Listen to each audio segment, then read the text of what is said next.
Acupuntura Brasil.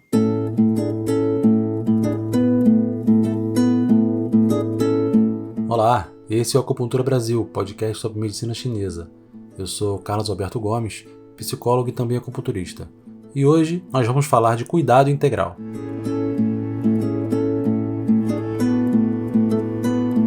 Nesse episódio, ainda sobre o tema geral imunidade, que está na pauta desde o início da pandemia, vou mostrar para vocês uma entrevista que fiz com um casal muito querido em abril de 2020. Luana Borges e Rafael Barreiros são enfermeiros, professores de medicina chinesa e pesquisadores acadêmicos. Eles concluíram recentemente uma pesquisa de mestrado na Unirio, analisando os efeitos da acupuntura, mais precisamente os efeitos da craniopuntura de Yamamoto. Mas o que isso tem a ver com imunidade? Como a prática de acupuntura se relaciona com o nosso tema específico de hoje, que é o cuidado integral? O resultado da pesquisa deles foi muito interessante, eles já vão contar pra gente. O nosso podcast é quinzenal. Sempre nas quartas-feiras, às 10 da manhã, tem um episódio novo para você. E você pode ouvir no seu tocador preferido, no Google, iTunes, Spotify, ou em nosso canal no YouTube, no youtube.com/acupunturabrasil. Aproveite e assista os programas anteriores. Indique para os amigos que, como a gente, se interessam pela medicina oriental e pode nos ajudar a divulgar esse conhecimento que é milenar e também está em plena expansão. Antes de tocar a entrevista, vale um agradecimento aos nossos apoiadores: Dux Acupuntura, Taimin, Instituto Tarran e um abraço especial em cada um dos nossos patrocinadores independentes do Catarse, que é o financiamento coletivo que nos ajuda a manter o podcast vivo. E temos novos patrocinadores: Eduardo Pinheiro, Oswaldo Muniz e Robson Cardoso. Muito obrigado por acreditarem na gente. Você também pode ser um patrocinador, basta acessar catarse.me/acupunturabrasil e colaborar com uma pequena quantia mensal. E para você que é profissional de medicina chinesa, apoiar pode ser um bom negócio. Você ganha descontos especiais de nossos parceiros. Entra lá no catarse.me e conheça as modalidades de apoio, são vantagens reais. A gente está aqui mais uma vez para falar sobre esse tema enorme que é a imunidade, né? Sim. Que a gente sabe que não tem um ponto de acupuntura, não tem uma técnica, não tem um remédio, não tem um comportamento único capaz de nos dar a tal imunidade, né? E a gente sabe que é um processo, né? É uma vida. E a gente está aqui para falar disso relacionado ao cuidado integral, né? Que é uma coisa interessante porque em medicina chinesa o cuidado é sempre integral, né? Não há medicina chinesa sem cuidado integral. A gente aprende isso, né, nas escolas, nas pós-graduações, enfim, nos cursos técnicos. Mas a nossa cultura aqui ocidental, ela meio que caminha na contramão disso, né? Exatamente. Antes de mais nada, eu vou pedir para vocês se apresentarem. Acho legal falar que vocês acabaram de defender um mestrado.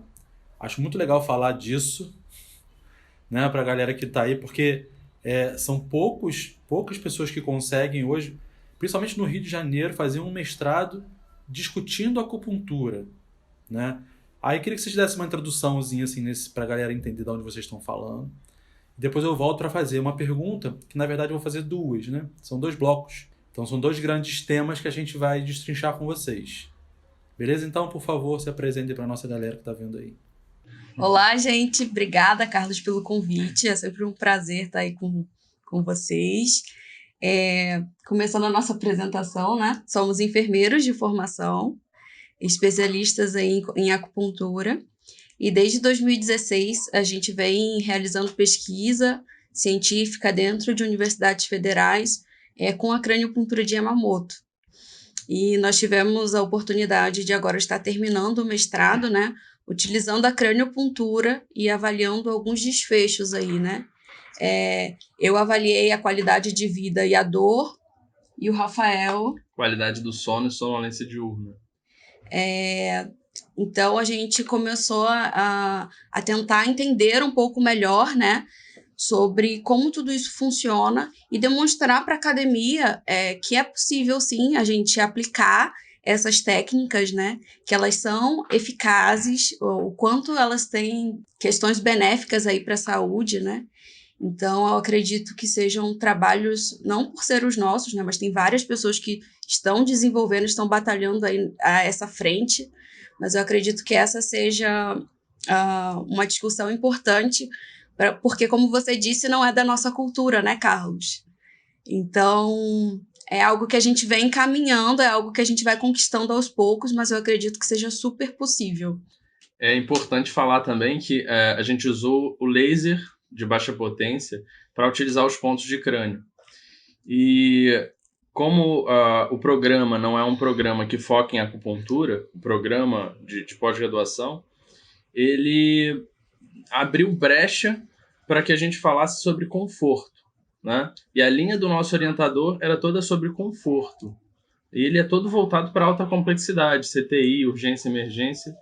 Tecnologias leves. Tecnologias. Então a gente utilizou do conceito de tecnologia em saúde, que a acupuntura e todos os microsistemas são tecnologias de saúde, para casar com o conforto, como técnicas que podem trazer um conforto maior, né, um bem-estar, uma melhora na qualidade do serviço prestado. E aí, considerando que essas técnicas elas são tecnologias em saúde e são benéficas para o conforto, então não tinha como recusar. Da forma como a gente utilizou o contexto dele, a gente utilizou dessa linha para casar com o que a gente pensava, que desde 2016 a gente já vinha testando. O nosso orientador, após a nossa aprovação, ele conversou bastante com a gente, ele não acreditava na craniopuntura, e tinha uma dor no ombro, já estava marcando uma cirurgia com alguns problemas mais sérios, e 4 sessões de craniopuntura e ele não teve mais nada no ombro. E fez os exames, estava tudo certo, então ficou algo assim bem, bem difícil de contestar. Ele passou a virar um fã. Vez ou outra ele aparece nas lives, todo feliz. E a gente conseguiu conquistar nesse sentido, de demonstrar mesmo. E isso é importante, que a gente consiga ocupar áreas que muitas vezes existe uma resistência, né?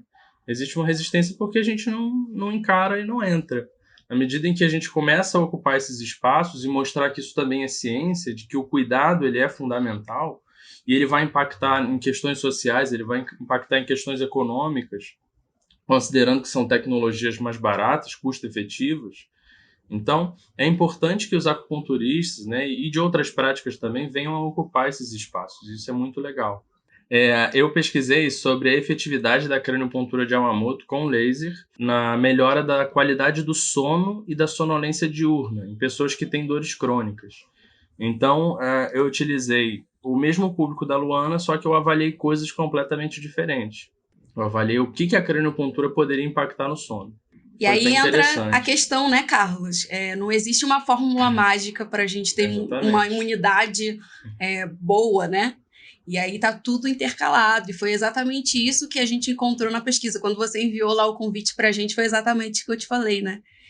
Foram achados durante a pesquisa e que eles casam perfeitamente. Ter um sono de qualidade, ter uma qualidade de vida considerável e positiva através dos instrumentos que nós temos para avaliar, ter uma diminuição na dor. Imagina uma pessoa que vive com dor há anos, né? O quanto isso impacta na saúde dessa pessoa, no bem-estar dessa pessoa. Então, está tudo interligado, né? Então, a gente não tem como olhar somente para o problema da pessoa, a gente tem que olhar esse ser como algo integral, realmente. Assim como a medicina chinesa trata, né? Ninguém é especialista. Eu sou acupunturista especialista em baço. Você não encontra isso. Sou especialista em deficiência de ti do baço. Não. Porque é um ciclo, ele é interligado, você precisa entender o contexto, você precisa entender tudo.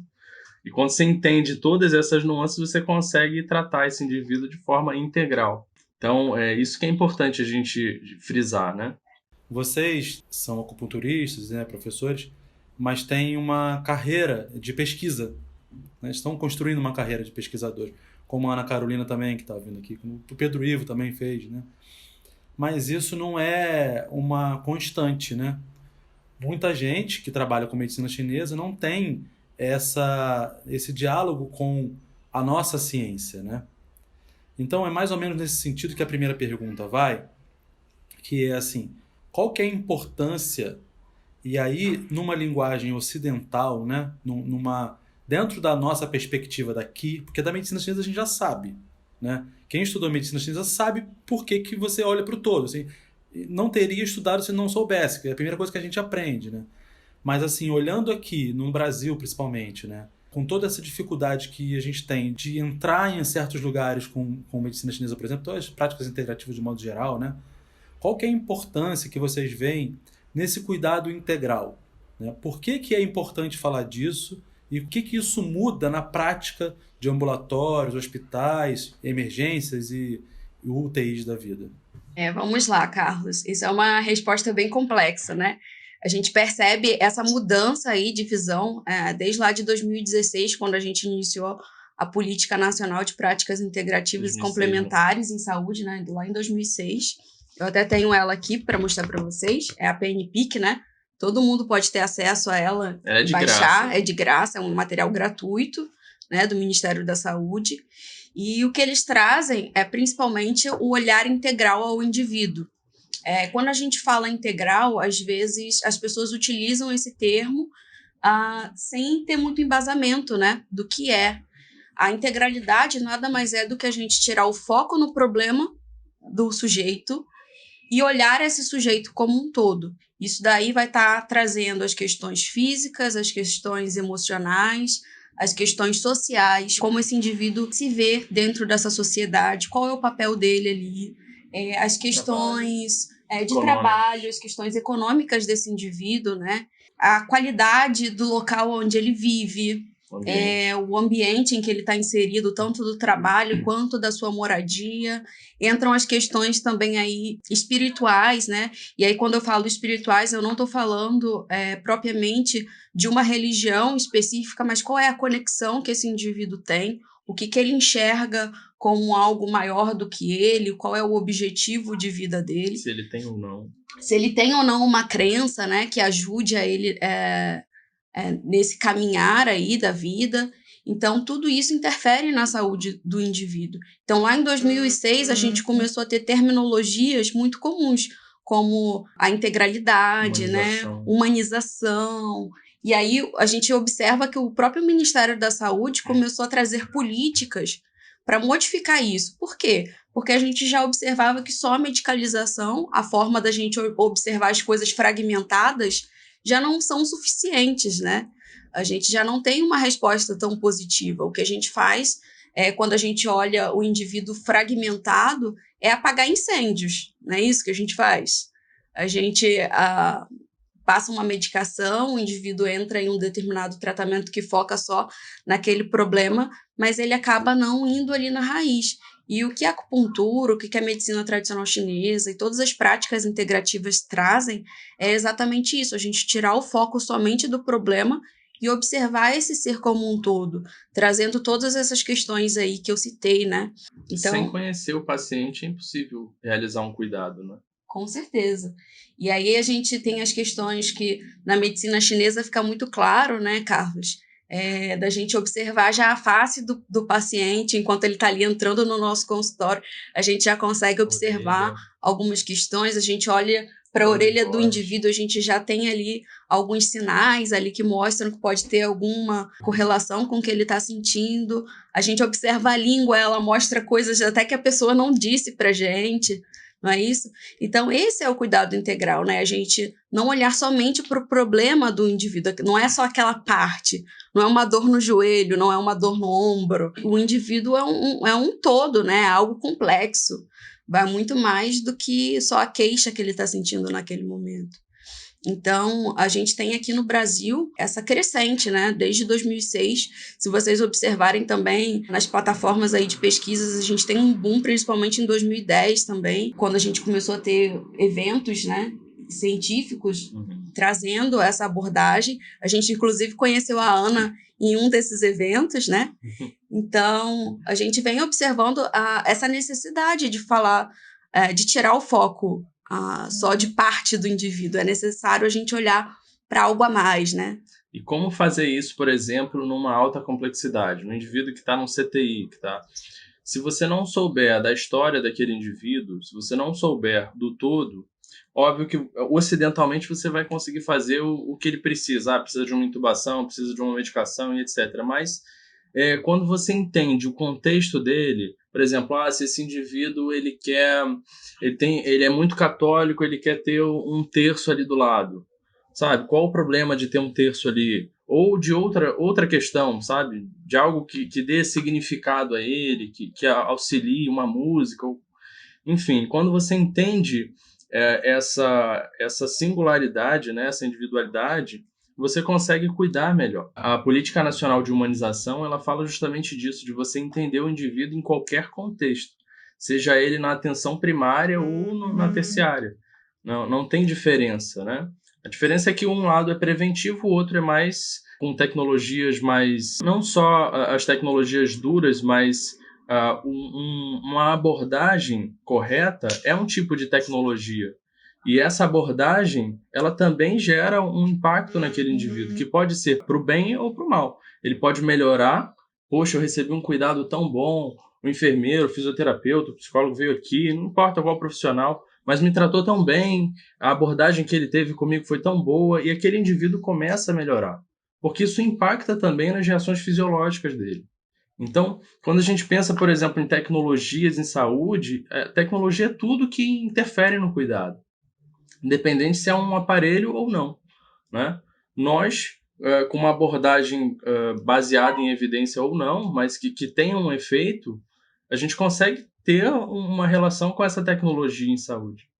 Então, independente do cenário, a gente consegue implementar isso em qualquer lugar. Basta boa vontade.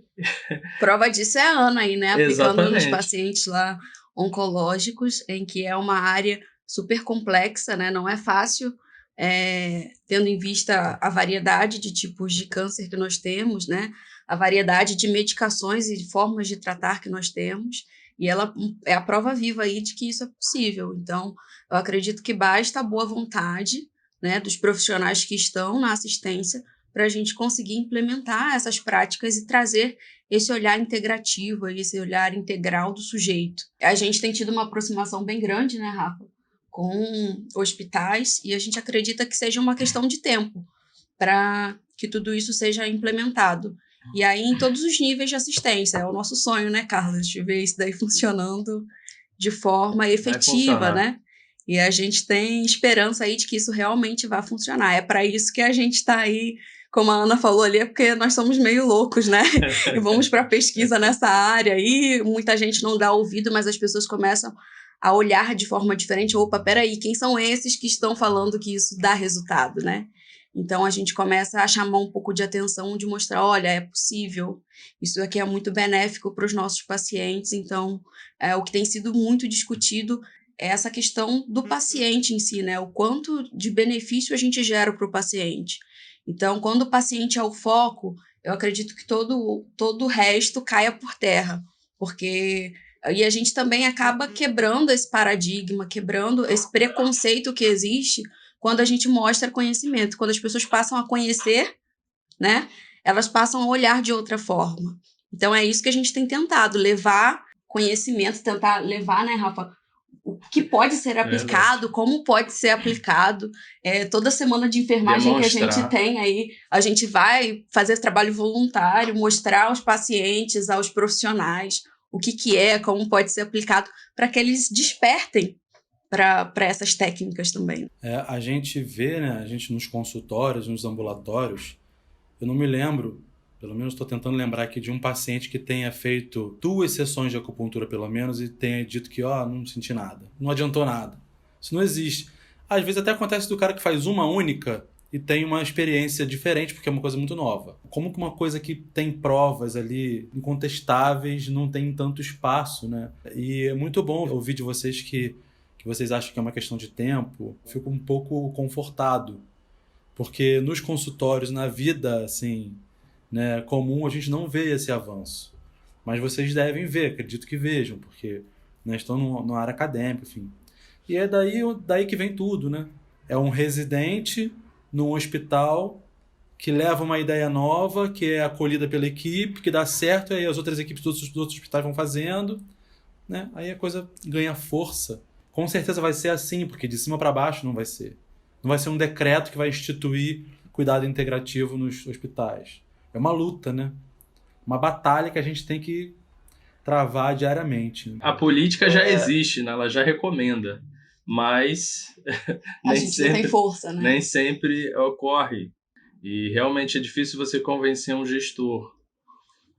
A gente teve, assim, a ideia inicialmente, quando a gente passou para o mestrado, como aluno especial ainda, nós entramos numa disciplina chamada de Gestão e Processos em Saúde, Gestão de Custos e Processos em Saúde. Foi a primeira disciplina que a gente fez no mestrado. E essa disciplina focou justamente em avaliação de tecnologia em saúde, com o objetivo de análise econômica, de auditoria, de serviços, etc. E quando a gente olhou para aquilo, né, muita gente perguntou, mas para que vocês estão entrando nessa área de avaliação econômica? Porque o laboratório que a gente participa é o laboratório de avaliação econômica e de tecnologia em saúde. E as pessoas perguntavam, mas não tem nada a ver com a acupuntura, o que tem a ver com cuidado? E a gente sempre falava, tem tudo a ver. Porque se você convence o gestor, por exemplo, através de números, que aquele cuidado integrativo, ele se transforma num dado econômico, ele se transforma numa redução de gastos, e a gente sabe que dinheiro não é infinito. Então, se uma boa gestão desses recursos, eles podem ser alocados de forma consciente, pensando que muitas vezes uma prática que tem a ver com um cuidado melhor ao paciente, ela pode impactar, dessa forma você consegue convencer o gestor. E aí, dessa maneira, você chega para ele e fala, olha, essa técnica aqui, se você implementar, você melhora em tantos por cento, você recupera o teu gasto em tantos meses, você consegue ter uma redução de custo em tantos por cento. E dessa forma é mais fácil, porque você vai falar da forma como ele entende. E não só isso, demonstrar também o quanto os pacientes ficam mais satisfeitos utilizando essas técnicas, né? Porque isso também é importante. Se um paciente ele é um usuário do SUS, né, que é o que a gente mais discute, ele está ali na frente do serviço, ele utiliza várias vezes esse serviço e ele não está satisfeito com o serviço que é prestado ali para ele, provavelmente a resposta dele vai ser diferente quando ele tem uma assistência que é benéfica. Então, quando a gente traz essas práticas integrativas em que ele já vai ser atendido com certeza, com um olhar diferente para o profissional que está ali pronto para atendê-lo, né? Isso já vai impactar na saúde dele. Então, o quanto essa motivação desse paciente estar ali passando por esse tratamento, o quanto isso impacta também, né, Carlos? Então, esses são fatores que a gente sempre levou para dentro da academia e quando eles falavam, olha, não tem nada a ver não, a gente falava, não, peraí, tem sim, olha aqui. Redução de medicamentos. Vamos olhar aqui. Existe até uma reportagem bem antiga, né? Que a gente até passa lá para os nossos alunos, quando utilizam a crânio, por exemplo, e tem um local que aplicaram a craniopuntura numa estratégia de saúde da família e demonstraram o quanto de medicação foi reduzido, né? Daquela população. Para dor. E o quanto essa população estava mais feliz, mais ativa, mais disposta, porque o tratamento delas era diferente. Ela não tomava uma medicação que ela nem sabia para que servia e que tinha que tomar de tantas e tantas horas, né? Ela entendia o processo de saúde e doença dela e ela estava participando ativamente ali daquela melhora, né? Então é bem diferente aí. Só para salientar que nós não somos contra a medicação também. É uma questão de uso racional. Você vê as pessoas tomando, por exemplo, medicação para dor, né, anti-inflamatório, então. E qual é o impacto disso? Qual é o impacto disso, por exemplo, na imunidade? Com certeza. Será que ela vai ficar mais saudável com aquela medicação, com um uso totalmente irregular? Né? Ou ela vai ficar pior? Até que ponto isso é benéfico? Então, a automedicação, né? Pois é. E o potencial que a gente tem de reduzir, por exemplo, o número de cirurgias, de reduzir a utilização inadequada de medicação, de melhorar a vida das pessoas. Então, nós temos tudo na mão. É uma questão só de organização, persistência, bastante persistência, que um dia vai chegar. Dado isso tudo, né, a importância desse olhar integrativo, e é uma coisa meio óbvia, mas eu vou pedir que vocês expliquem por que esse olhar acaba por melhorar, de um modo geral, a saúde e também a imunidade da gente, né? Vocês já deram uma dica aí, mas acho que vale dar uma aprofundada. Eu vou resgatar algumas coisas lá da faculdade. Quando surgiu esse tema, é um tema que a gente gosta muito de falar. Uma das formas que a gente vê como para manter a informação nessa área, né, de cuidado integral e na área de práticas integrativas foi que quando a gente terminou a graduação, terminamos a acupuntura, sempre que acontecia algum evento na faculdade onde a gente se formou, que foi na UF de Rio das Ostras, os professores chamavam a gente para falar, porque a gente pentelhava eles na graduação para falar coisas diferentes, o que o enfermeiro podia fazer, etc.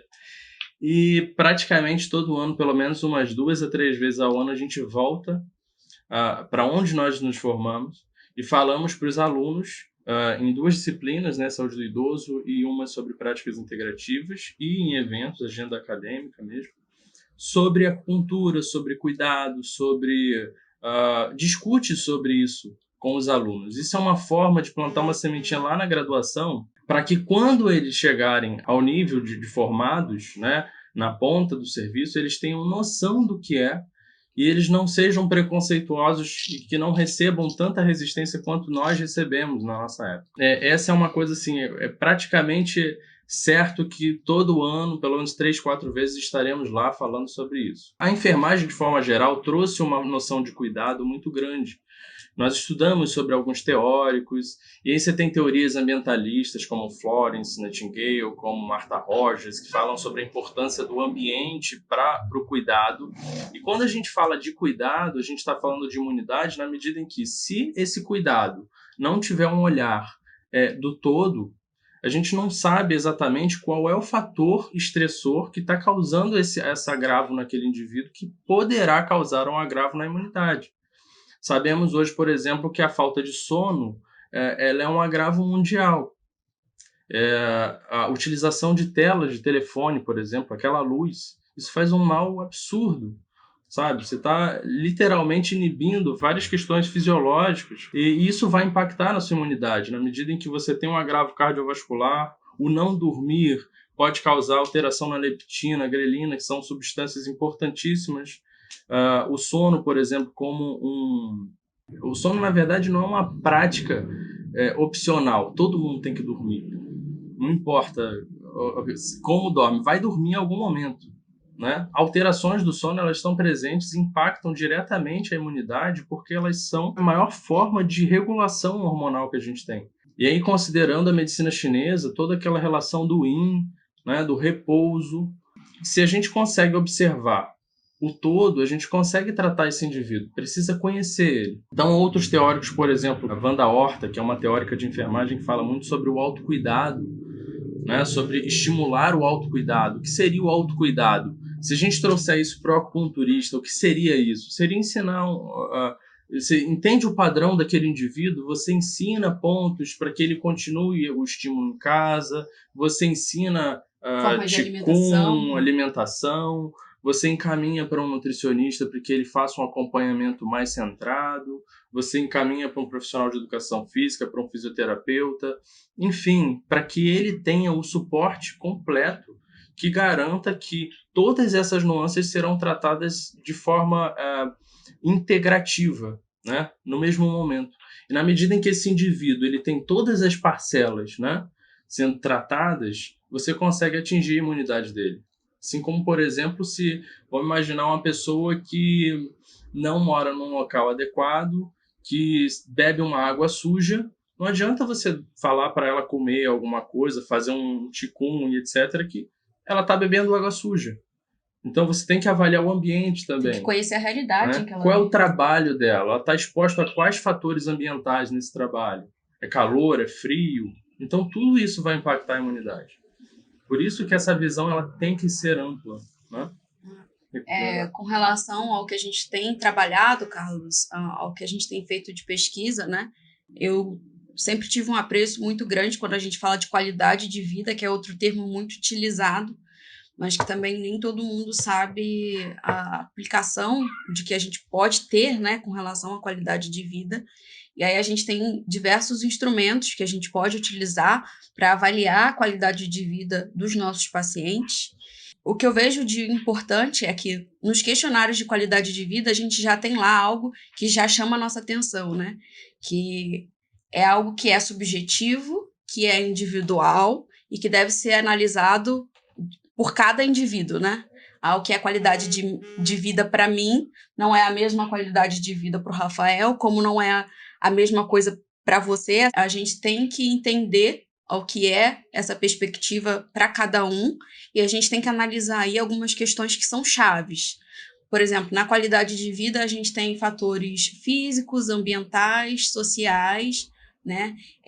E todos esses fatores, em conjunto, eles vão afetar a nossa saúde. Os autores mais recentes que eu encontrei durante a minha pesquisa, que são de 2017, 2018, até mesmo 2019, eles trazem essa questão da saúde aí, né? E a gente entra com certeza na questão da imunidade, como sendo algo que a gente não consegue dissociar mais, né? Tá tudo integral ali, tá tudo casado. Então, a gente não consegue mais separar essas questões do meio ambiente que o indivíduo vive, como ele está inserido nessa sociedade, o que ele sente, o que ele pensa. Tudo isso vai interferir diretamente na saúde desse indivíduo, na imunidade desse indivíduo. Então, por isso que a gente fala muito, né? Eu tenho visto o quanto os profissionais que estão passando por aqui estão falando isso, né? De que não existe uma fórmula mágica, não existe um ponto específico, não existe nada que fale, olha, tá aqui, a imunidade está aqui pronta para você. Não, não existe isso. É um conjunto, né? São fatores interligados que vão gerar esse processo. E eu vejo que nesse boom aí da epidemia, o quanto a gente tem levantado essa questão, né? Eu acredito que porque as pessoas estejam mais suscetíveis, estão ali mais reclusas, né? Elas estão tendo tempo para refletir o quanto tem sido o cuidado delas com a própria saúde, né? O quanto a gente negligencia a nossa saúde, o quanto a correria do dia a dia, esse movimento louco que nós somos submetidos, o quanto isso gera de impacto à nossa saúde. E agora, no momento em que a gente tem tempo em casa, todo mundo fica pensando, como é que eu vou aumentar a minha imunidade? O que eu preciso fazer para melhorar a minha saúde?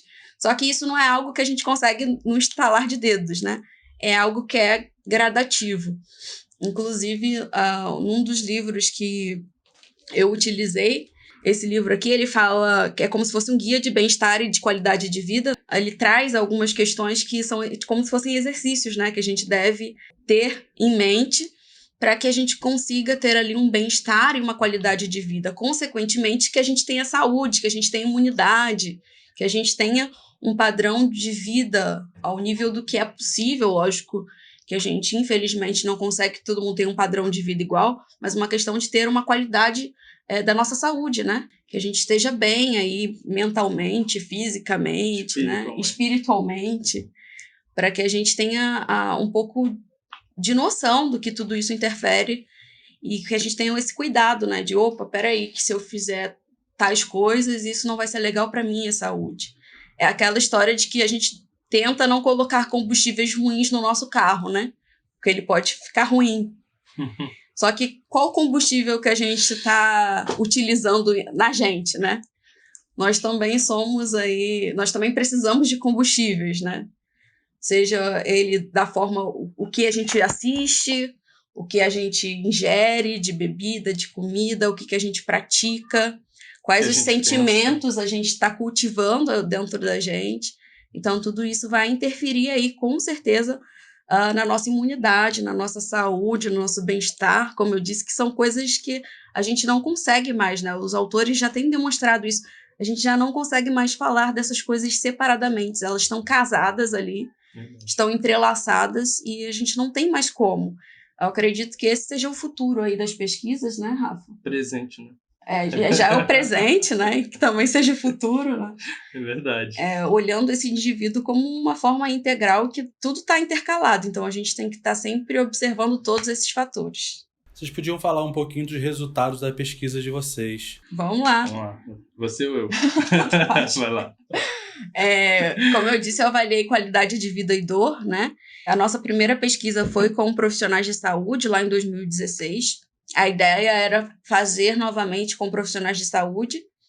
No primeiro momento foi com profissionais de saúde de estratégia de saúde da família. Então, eles não têm um estresse tão grande quanto, por exemplo, profissionais da emergência. Em teoria. Em teoria, né? Mas eles têm uma responsabilidade muito grande, porque eles precisam conhecer todo o entorno, eles precisam conhecer a vida de cada família, né? Para tentar intervir ali nas questões, principalmente focadas na promoção à saúde. A gente, infelizmente, não conseguiu continuar com essa pesquisa com profissionais de saúde, mas voltamos o nosso público para estudantes.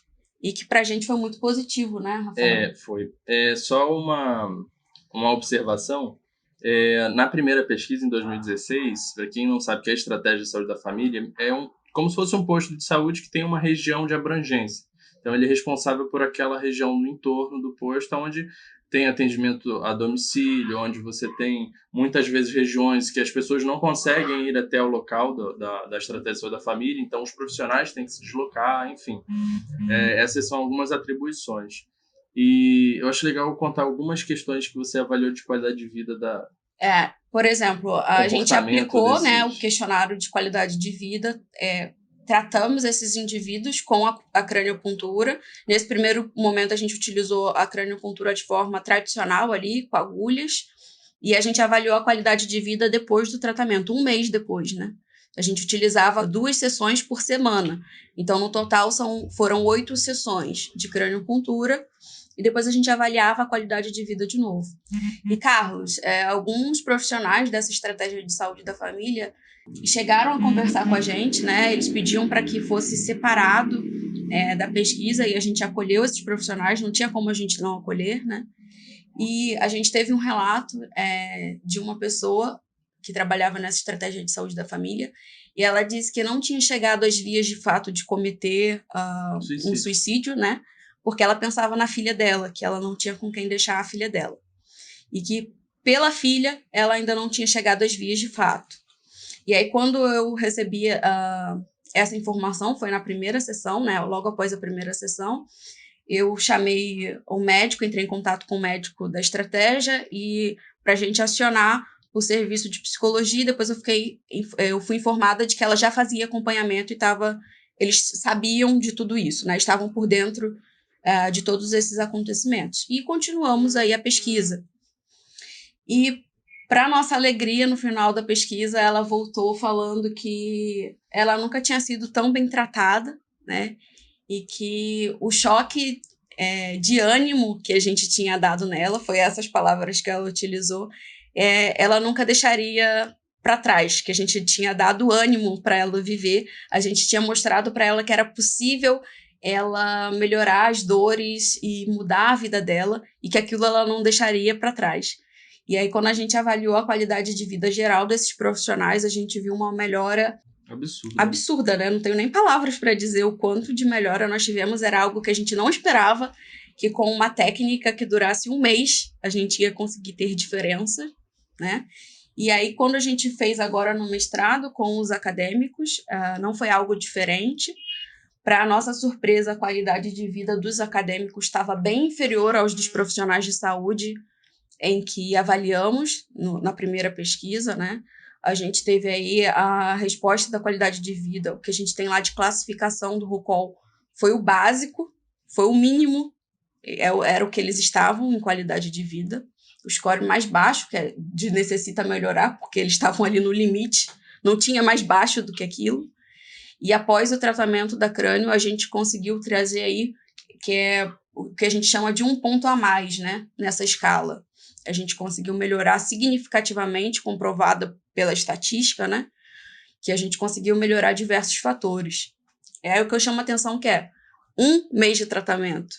Imagina se fossem 8 sessões. Mais sessões, né? Se fosse um tratamento ainda mais completo.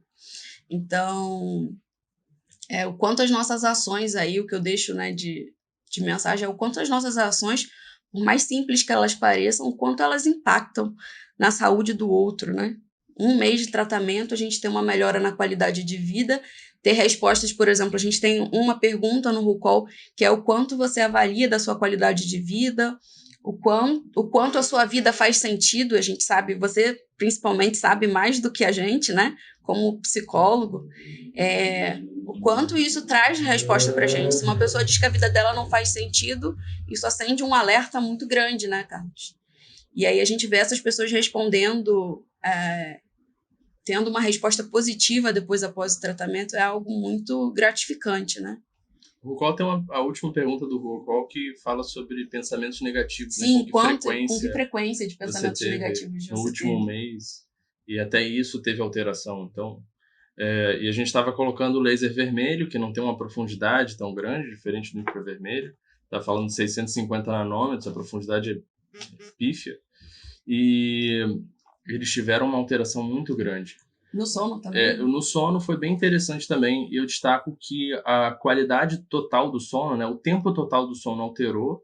Eles saíram, se não me engano, de uma média de 5 horas de sono para uma média de 6 horas e meia de sono, por aí. Quase 7. E isso é uma alteração muito grande, principalmente a latência do sono. A latência do sono é o tempo que a gente tem para a indução do sono, né? É o tempo que a gente leva para dormir. Desde a hora que a gente deita, quanto tempo que você adormece efetivamente. E aí esse tempo reduziu absurdamente. Tinham pessoas que levavam mais de 100 minutos para dormir e passaram a levar 15, passaram a levar 10. Foi algo assim realmente muito muito impactante para a gente. E sono era algo que a gente não tinha avaliado na primeira, e que a ideia de avaliar sono veio a partir da primeira pesquisa, em 2016, onde a gente avaliou dor e qualidade de vida, mas os relatos todos foram de sono também. Melhoraram o sono. As pessoas, até uma pessoa reclamou que estava dormindo demais, e aí a gente chegou à conclusão de que não tem como agradar todo mundo, mesmo quando as coisas melhoram. Porque apesar da craniopuntura ter sido muito benéfica para a dor, ela também reclamou que não estava conseguindo, na época, assistir o programa do Jô. Ela falou isso brigando com a gente: olha, você dá um jeito nisso que eu não estou conseguindo mais assistir o programa do Jô na época. E a gente fala: poxa, mas então você está dormindo? E ela não dormia, né? Dormia 2, 3 horas por dormia 3 horas por dia, assim, era uma coisa bizarra. E aí, a partir disso, a gente percebeu que poderia ser um alerta para a gente estudar efetivamente isso, para utilizar instrumentos, e foi aí que eu utilizei a escala de sono de Pittsburgh, né, que é a escala de qualidade de sono, e eu utilizei a escala de sonolência diurna de Epworth. Porque a sonolência diurna, na medida em que aquele indivíduo está sonolento, isso também acende um alerta de quantos riscos ele pode ocasionar. Imagina um cara sonolento dirigindo. Isso é um risco de acidente. Imagina um enfermeiro sonolento aplicando uma injeção. Ou fazendo um procedimento qualquer, um médico numa cirurgia, enfim. E assim vai. Então, tudo isso traz um conceito muito grande. Importante falar também que a gente também avaliou, por exemplo, o tempo em que aqueles estudantes levavam para chegar à universidade. Por exemplo, como eu vou falar que ele tem que dormir 8 horas por dia, 9 horas, não importa, se na casa dele ele não consegue ter um ambiente propício para isso. Como eu vou falar que ele tem que dormir mais se ele trabalha e meia-noite ele chega em casa e 4 horas da manhã ele tem que sair porque ele leva 3 horas para chegar na universidade? Então, não tem como. E essa é a importância, né, da gente conhecer a realidade desse paciente para conseguir tentar ajudar ali da maneira que é possível, porque existem fatores que a gente não vai modificar, como, por exemplo, Sim. esses que o Rafael falou, né? A gente tinha muitos estudantes que moravam muito distantes da universidade. A universidade em que a gente realizou pesquisa fica aqui no Rio de Janeiro, fica na URCA, para quem não conhece, a Unirio, a Universidade Federal do Estado do Rio de Janeiro. Tinham alunos que moravam na Zona Oeste, em que eles demoravam 3 horas para chegar à universidade. Então, como você vai falar para esse estudante que ele tem que dormir 8 horas? Ele não consegue, não é a realidade dele. Ele chega meia-noite em casa, 4 da manhã ele precisa estar levantando para se arrumar, para sair correndo de casa, porque senão ele não chega no horário da aula. Não chega no horário do estágio, né? Sim. Então, a gente tem que ir se adaptando. Por isso, a importância da gente olhar esse indivíduo como um todo.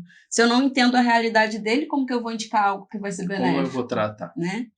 Então, essa é a importância. E a gente observa principalmente, Carlos, né, todo final de pesquisa, o relato que essas pessoas têm com relação à própria saúde.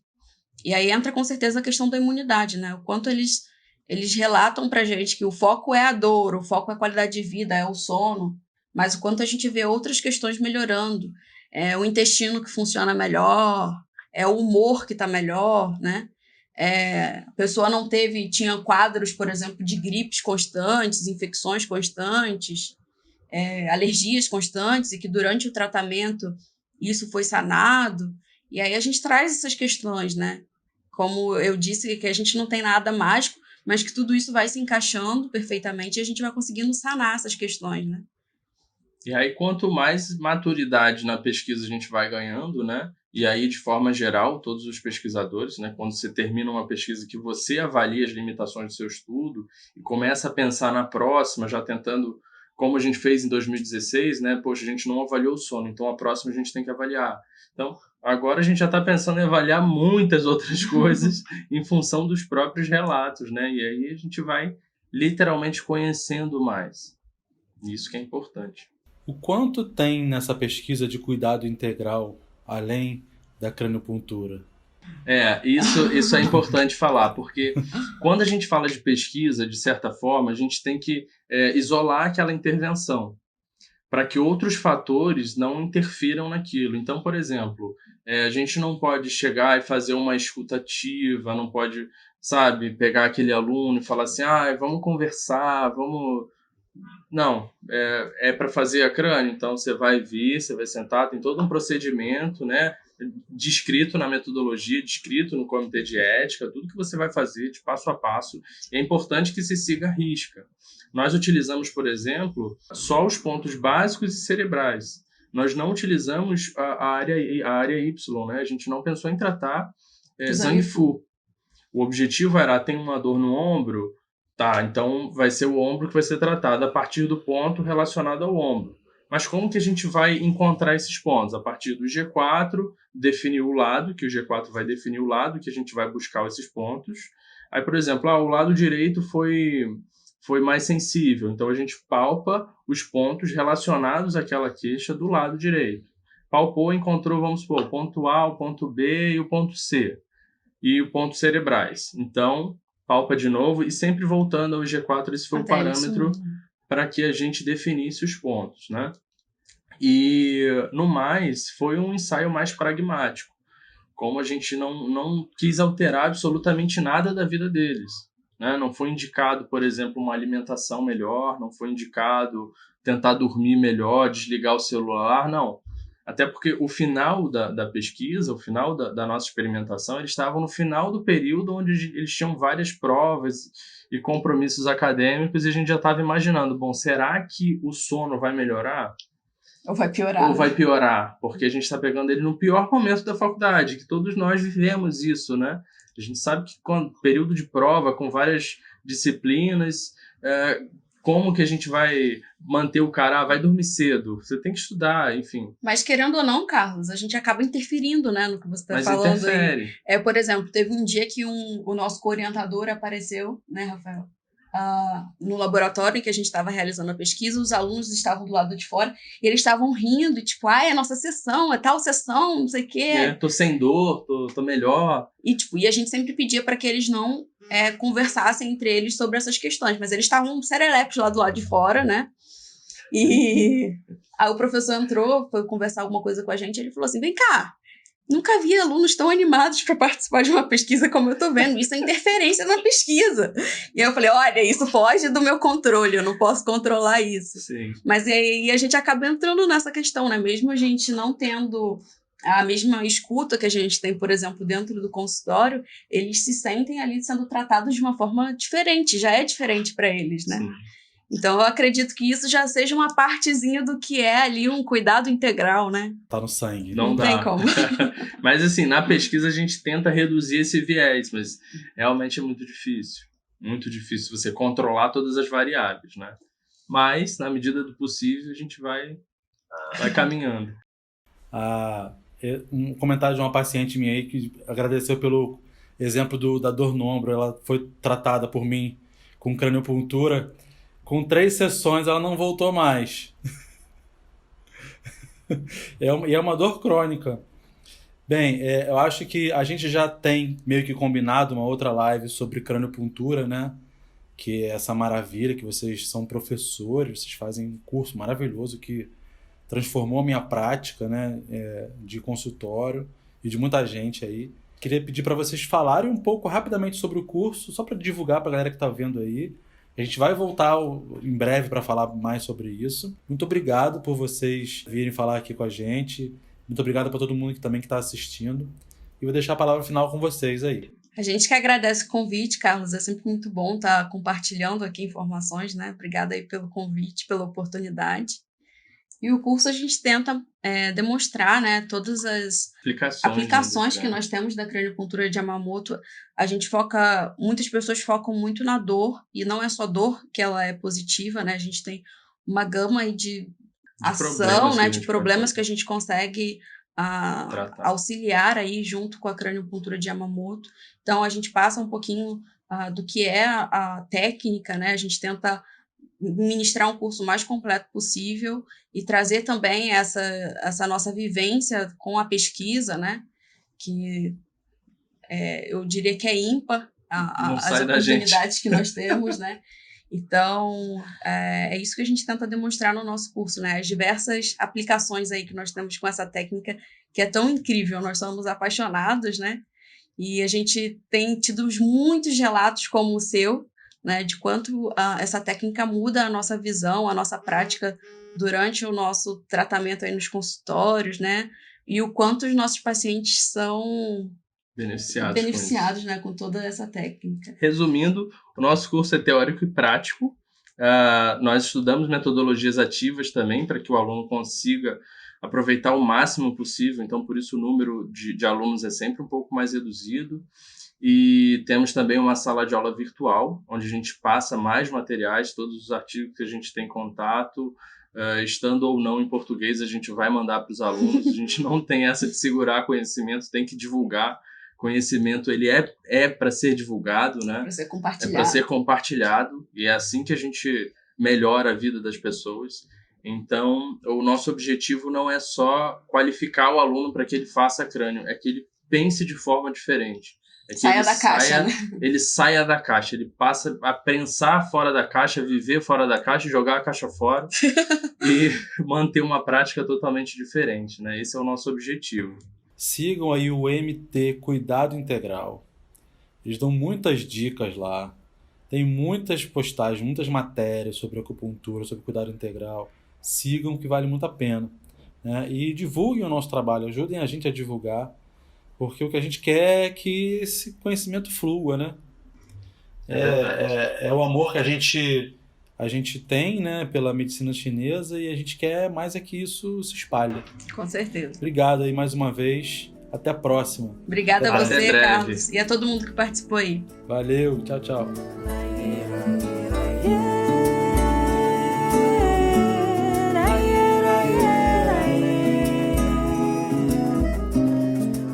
Muito obrigado por nos ouvir. Aproveito para te convidar a interagir lá pelo Instagram, o @acupunturabrasil. Além da nossa presença nos principais tocadores de podcast, temos também um canal no YouTube, onde você pode ouvir todos os episódios na sequência, youtube.com/acupunturabrasil. E se quiser nos ajudar a manter esse podcast, entre no catarse.me/acupunturabrasil e faça a sua colaboração. Você ainda recebe recompensas que são brindes dos nossos parceiros. Me despeço e deixo vocês aqui com um pedacinho da nossa trilha sonora, o Beija-Flor e a Flor, do compositor Carrique, interpretada por Laura Zandonade e Felipe Veloso. A voz da vinheta Acupuntura Brasil é de Clara Marinho. Forte abraço e até já!